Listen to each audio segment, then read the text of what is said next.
Түркия башка Анкарада 13 сағат исәмсез мөхтәрәм таңшары бүген 2026 елның 24 июнь шәршәмбе көне. Сез турдан-тур эфирда Түркия Авазы радиосының татар телендәге тапшырны тыңлыйсыз.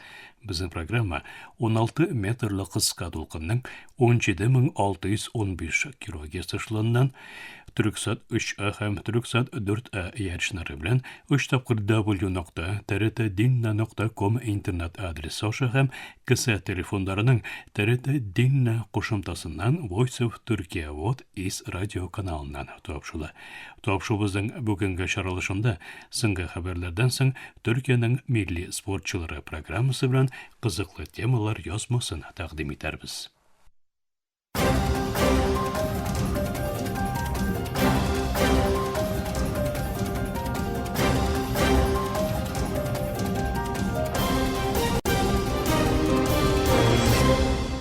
Türkiye Avazı dolkınlarında соңгы хәбәрләр.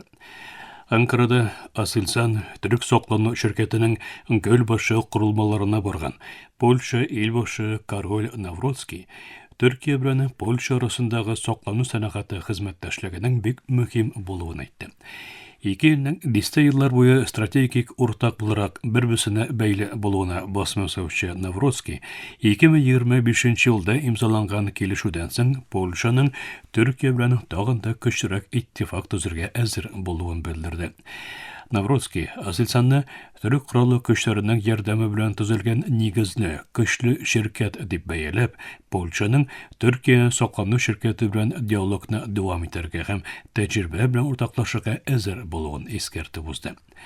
Берләшкән Милләтләр Оешмасы Газы халык санының якынча 80%-на туры килгән 1,7 миллион якын үз өйләреннән күчерелгән Филистиннең уртача 1600 вакытлы торак урыннарында бик начар шартларда яшәвен, су, торак һәм төп хезмәтләрдә җитди кимчелекләренең булуын белдерде. БМО сүзчесе Стефан Дюджарик яңа басылган бәйләүгә күрә, кем дигәндә 59 мең шәхси торакның һәр берсендә 8дән күбрәк кешенең торуын, якынча 38,500 кешенең исә ачык мәйданнарда йоклавын әйтте. Дюджарик бәйләнгән районнарда якынча 600 мең кешенең җитәрлек күләмдә эчәр суы юк. Торак пунктларының яртысында күренерлек дренаж системасы юк һәм районнарның якынча яртысында сыйыну урыннары янында яңгыр куркынычы бар дип әйтте. АКШ Сенаты Илбашы Дональд Трампка Конгресс тарафыннан өстәмә хәрби вакыйгат бирелмәчә торып, Иранга каршы бәрелешләрне бетерү буйрыгын биргән сугыш вакыйгалары карарын 48-гә каршы 50 тавыш белән кабул итте. Вашингтон һәм Тәһран бүгенге көндә вакытлы тынычлык килешүенә ирешкән өчен карарның гамәле йогынтысы әлегә билгесез. Мәҗбүри булмаган бу карар Сенатта кабул итү өчен кирәкле гади күпчелекне ала алмаган 9 тавыштан соң Конгрессның бүгенге көнгә кадәр сугышка иң көчле символик җавабы буларак бәяләнә. Берләшкән Милләтләр Оешмасы Көньяк Ливандагы отны туктатуның зур күләмдә үтәлүен фақат тынычлык көче гаскәрләренең шик буе төбәгендә Израильнең җир өсте һәм һава һөҗүмләренең күзәтелергә дәвам ителүен белдерде. Хәзерге вазгыять тынычлык көче гаскәрләренең күп санда һава һөҗүмен Израиль гаскәре белән бәйләнешле 451 ут ачу фактын һәм төбәктә 20 ядра ракета күчәрен төркәгән шимпәкеренә караганда сизелерлек кимүне аңлата. Хәбәрләргә караганда Төньяк Корея лидеры Ким Чен Ин Корабны файдалануга тапшыру тантанасына ясаган чыгышында илнең киләсе 5 ел дәвамында ел саен һәрберсе 5000 тонна авырлыктагы 2 Чой Хён категориялы хәрби кораб төзергә тиешлеген әйткән. Ким Чен Ин Төньяк Кореяның Нампо портында яңа күп максатлы Чой Хён эсминюсын файдалануга тапшыру тантанасында катнашкан. Ким шулай ук илнең тиздән Канконг дип аталган тагын бер 5000 тонналы эсминусны һәм 10,000 тонналы стратегик хәрби корабларны файдалануга тапшырырга планлаштыруын белдергән. Ким хәзергә кадәр хәрби диңгез флотының Төньяк Корея армиясының иң көчсез өлеше булып тору, ләкин киләчәктә аның мөмкинлекләренең хыялдан да югарырак дәрәҗәгә җитәчәген искәртеп узган. Мөхтәрәм тыңлаучысыз, Төркия овазы докуннарында соңгы хәбәрләр тыңладыгыз.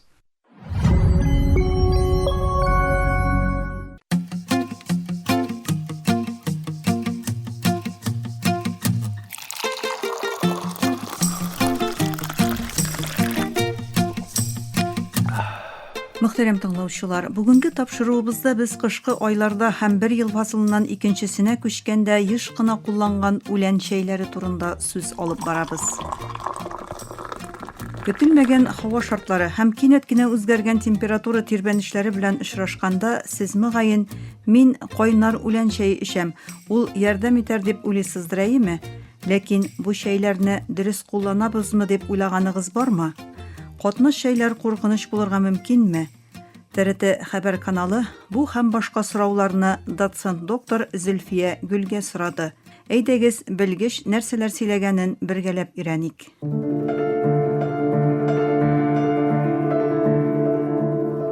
Кышкы айларда һәм фасыллар алышынган чорда салкын тию, тымау төшү һәм грипп кебек авырулар еш очрый. Бу авырулардан табигый юллар белән сакланырга һәм иммун системасын ныгытырга теләүчеләр дәваны күбесенчә үсемлек чәйләрендә эзли. Иң популяр үләннәр юкә чәчәге, шалфей, фенхель, яшел чәй, розмарин, имбир, куркума һәм дарчин. Ләкин бу үләннәрне ничек һәм нинди күләмдә куллану да бик мөһим.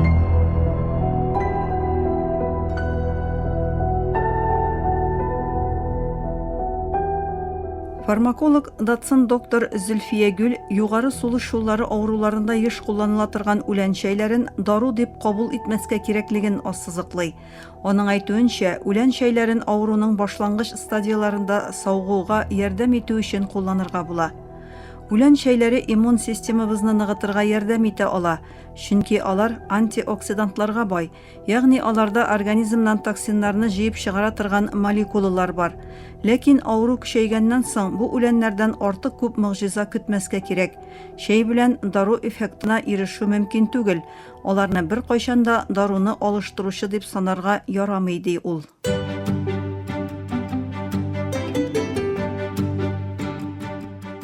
Доцент доктор Гөл кышкы чәй исеме астында катнаш чәйләр буларак сатыла торган чәйләргә игътибар итәргә чакыра. Аның фикеренчә, бу бик җитди проблема.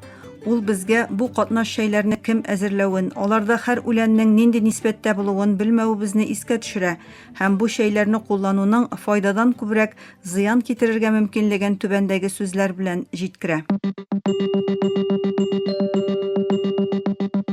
Без катнаш чәйләрдән ерак торырга тиеш, чөнки мондый үлән катнашмалары бик белемле кешеләр тарафыннан әзерләнсә дә, алар химик бомбага әйләнә. Ичендә кайсы үләннең күпме булуын белмәгәнгә дозаны исәпләп чыгара алмыйбыз. Шуңа күрә билгесез куркыныч туа. Минем киңәшем бу продуктларны аерым куллану.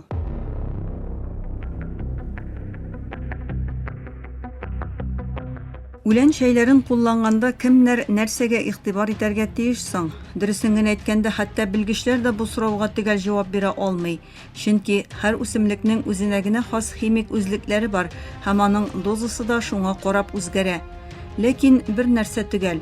Хроник авырулары булган кешеләр үлән чәйләрен кулланганда күпкә игътибарлырак булырга тиеш. Доцент доктор Гөл бу хәлне булай дип аңлата. Чөнки без үсемлек дип атаган нәрсә чынлыкта дарухана, ягъни анда күп химик маддәләр бар. Аларның безнең организмга тәэсир итү дәрәҗәсе без кулланган дозага бәйле. Мәсәлән, югары кан басымы яки шикәр диабеты белән авыручы кеше бер үк үлән чәен даими рәвештә һәм югары дозаларда кулланса, бу көн саен эчә торган даруларның сеңдерелүенә яки организмнан чыгарылуына тәэсир итә ала. Бу үсемлекләр даруларның сеңдерелүенә яки организмнан чыгарылуына тәэсир иткәнлектән авыруның торышын үзгәртәчәк.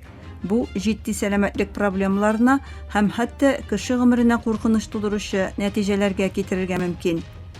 Шуңа күрә хроник авырулары булган кешеләр үлән чәйләрен кулланырга теләсәләр, алдан табиблары белән киңәшләшергә тиеш.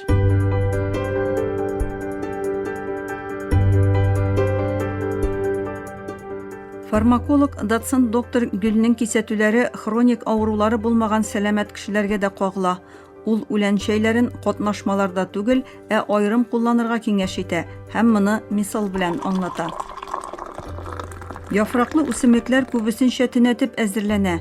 Тамыр үсемлекләр исә кайнатыла. Мәсәлән, юкә чәчәген төнәтәсез икән, 2-3 кисәк юкә 2-3 стакан суга салып төнәтелә. Куллану күләме дә мөһим.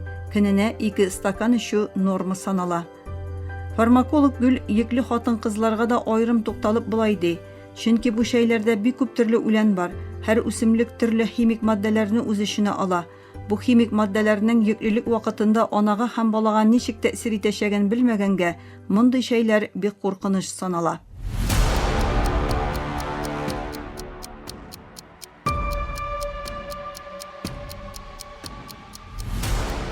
Үлән шәйләре организмнан зыянлы токсиннарны чыгарырга ярдәм итүче антиоксидантларга бай, ләкин иммунитетны саклау һәм ныгыту өчен аларны еш кулланганда башка проблемалар килеп чыгарга мөмкин.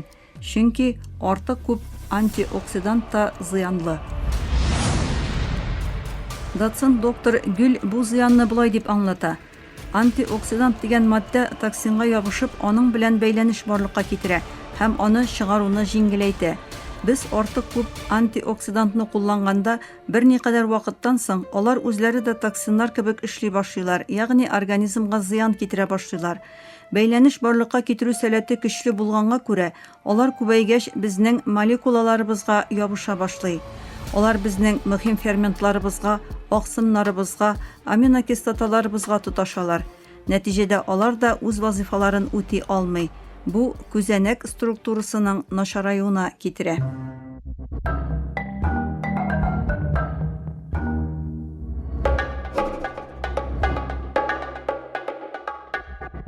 Үлән шәйләре табигый ярдәм була ала, ләкин алар мөгъҗизалы дәва түгел. Шамасын белеп куллану, табиб күзәтүе һәм аңлы рәвештә сайлаулар сәламәтлегебез өчен бик мөһим. Исегездә тотыгыз, теләсә кайсы әйбернең артыгы зарарлы. Бүгенге тапшыруыбыз ахырына якынлашты. Киләсе тапшыруда күрешкәнгә кадәр исән-имин һәм сау сәламәт булыгыз.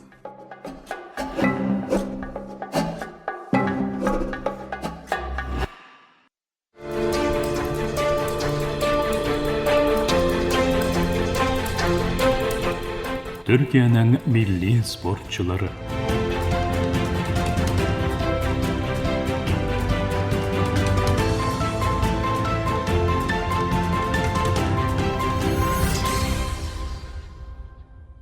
Мактарап таңшар, бүген без сезгә Төркия футболының дөнья сәхнәсендә тирән из калдырган капкачы турында сөйләрбез. Озын чәчләре, камил сейфлары һәм футбол майданындагы кырдагы лидерлыгы белән ул Төркиядә дә, бөтен дөньяда да дан казанды. Ул Фенербахченың легендар капкачысы, Барселона өчен уйнаган беренче төрек капкачысы һәм Төркия җыелма командасы өчен иң күп уенда катнашуда рекорд куйган шәхес Рүштү Рәшбәр. Әйдәгез, Анталиянең Коркутели районынан алып, Лиганың мәхәббәт стадионнарына кадәр сузылган бу уникаль хикәяне тыңлап узыйк.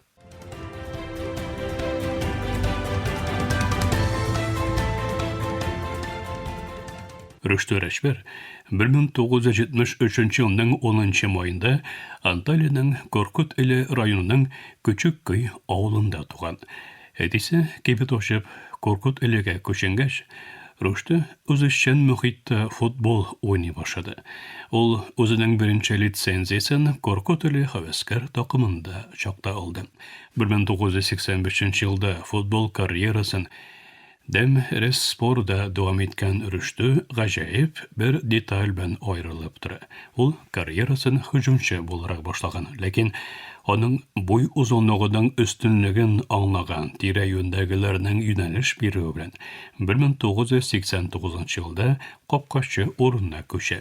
Бу карар аның тормыш юлын үзгәртә һәм аны Төркия футболындагы иң бөек исемнәрнең берсенә әйләндерә. Рүштү Профессиональ карьерасын 1991-92 сезонында Анталия спорда башлады. Ләкин беренче сезонында уйный алмады һәм икенче капкачы булып көтте. Ләкин 1993-94 сезонында ул Анталия спорының беренче капкачысы булып күтәрелде һәм аның уйны Фенербахченың игътибарын җәлеп итте. 1993 елның 26 ноябрендә Фенербахче белән контракт төзегәннән соң Рүштө юл транспорт һәлакәтенә дучар булып реанимациядә калды. Бу хәл аны Бешикташ кызыксынуыннан мәхрүм калдырды. Бу авыр тәҗрибә аның ихтияр рухын киметмәде. Киресенчә, көчәйтте генә.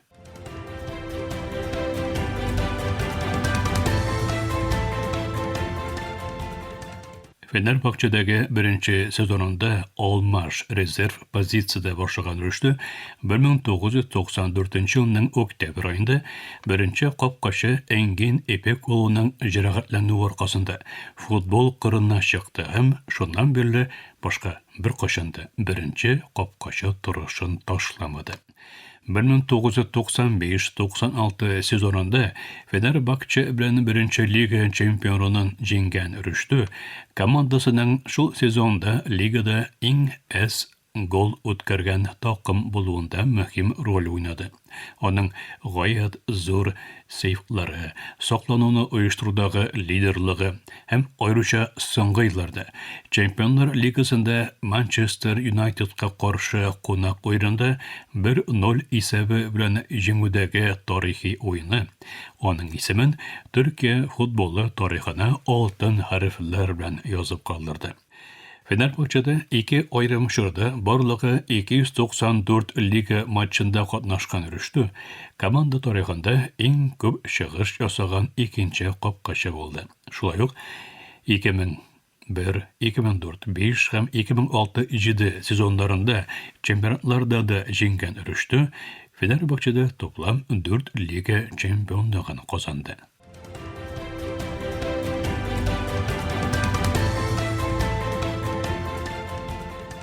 2002 елгы FIFA Дөнья Кубогы Рүштө Речбернең исемен дөньяга таныткан турнир булды. Япония һәм Көньяк Кореяда үткәрелгән бу онытылмаслык турнирда Төркия тарихтагы иң зур уңышына иреште. 3нче урынны алды. Рүштө бу юлда үз командасы өчен төп уенчы булды. Аның рефлекслары, тынычлыгы һәм турнир дәвамында гаҗәеп уены аңа FIFA-ның елның иң яхшы командасы составына керү мөмкинлеген бирде. Ул бу исемлектә Германияның Оливер Канбренберттан 2 капкачының берсе булды. Бу уңыш аны Барселона, Манчестер Юнайтед һәм Арсенал кебек Авропа гигантларының радарына чыгарды. 2003 елда Рүштө Ла Лига гиганты Барселона белән килешү төзеде. Барселона футболкасын кигән беренче төрек капкачысы булды һәм төрек футболы тарихына керде. Ләкин тренер Фрэнк Райкардның Виктор Вальдесны өстен күрүе сәбәпле аның Барселонада уйнау вакыты шикләнгән була. Барлыгы 7 рәсми матчта катнашты. Аннары ул 2004 елда Фенербахчега кайтты.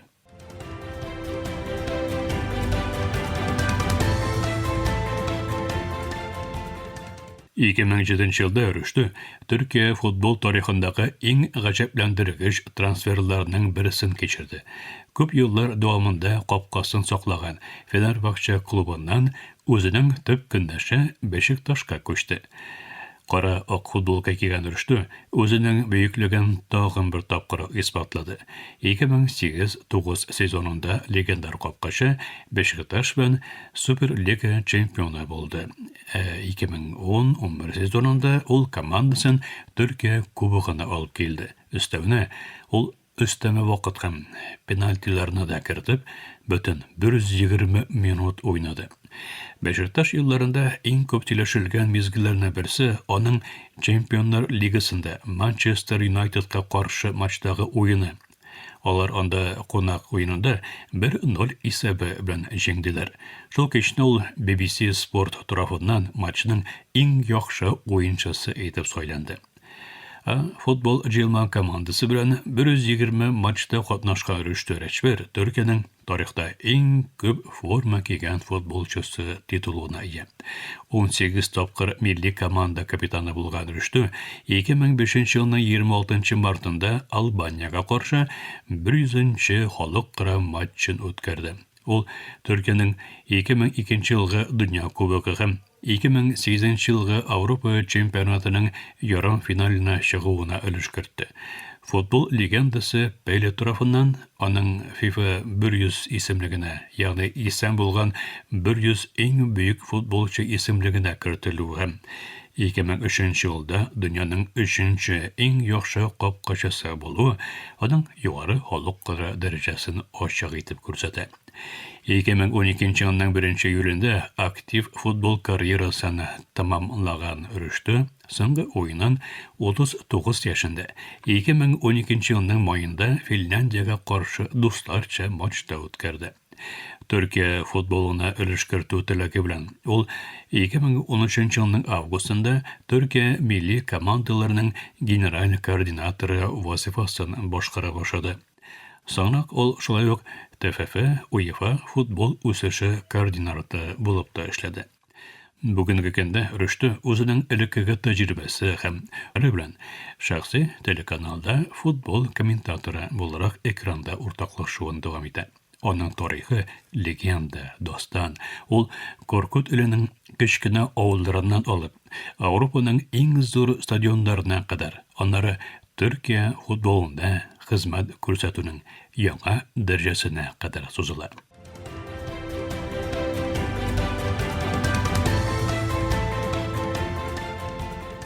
Мөхтәрәм тамашачылар, Рөштө Рәчбернең хикәясе ныклы тәвәккәллекнең, гаҗәеп сәләтнең һәм сүнмәс көчле теләкнең кушылмасыннан, берләшүеннән туган легендар сәяхәтнең хикәясе.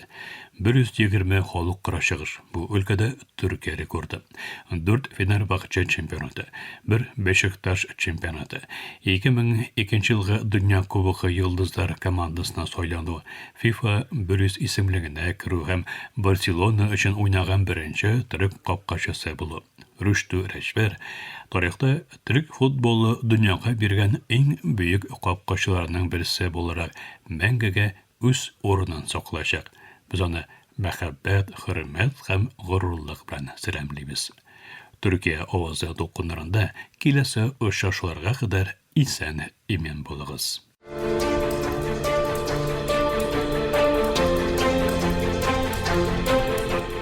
Төркиянең милли спортчылары.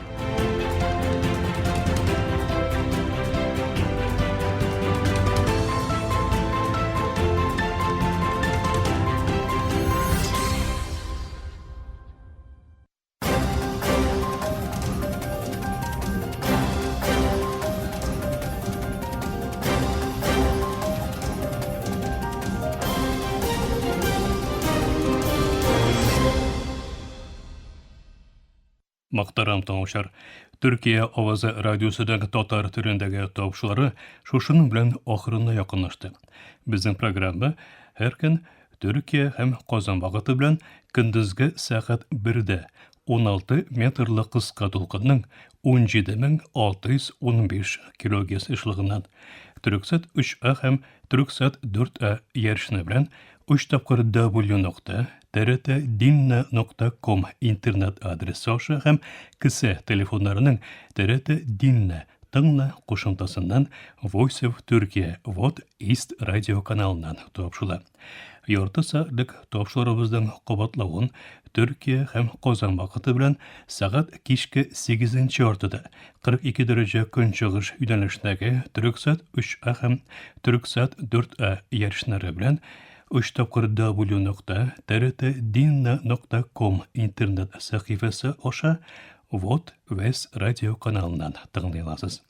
Әлегә без сезнең белән саубуллашабыз, эфирдә киләсе очрашуга кадәр.